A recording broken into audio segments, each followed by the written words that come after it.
रीमा की शादी को अभी 1 साल ही हुआ था, लेकिन उसे लगता था जैसे वह खुद से बहुत दूर हो गई है। मायके में वह हंसने बोलने वाली लड़की थी, छोटी छोटी बातों पर खिलखिला उठती थी। लेकिन ससुराल में आते ही जैसे उसकी आवाज कहीं खो गई। सुबह सबसे पहले उठना, सबके लिए चाय बनाना, फिर नाश्ता, सफाई और दिन भर का काम, यही उसकी दिनचर्या बन गई थी।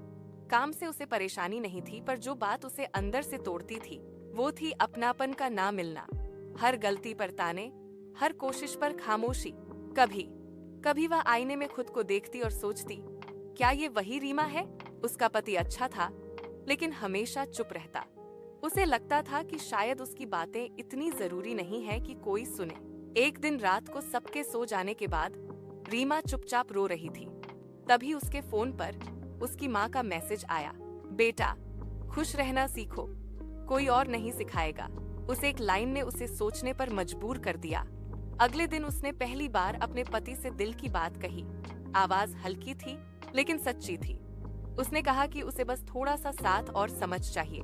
शुरुआत में कुछ नहीं बदला, लेकिन धीरे धीरे उसके पति ने उसे समझना शुरू किया। बातें छोटी थीं, लेकिन असर गहरा था। रीमा ने भी खुद को फिर से अपनाना शुरू किया, कभी अपनी पसंद का खाना बनाकर, कभी अकेले छत पर बैठकर। वह पूरी तरह खुश तो नहीं थी, लेकिन अब उसे लगने लगा था कि शायद उसकी कहानी बदल सकती है, क्योंकि उसने खुद को खोना बंद कर दिया था।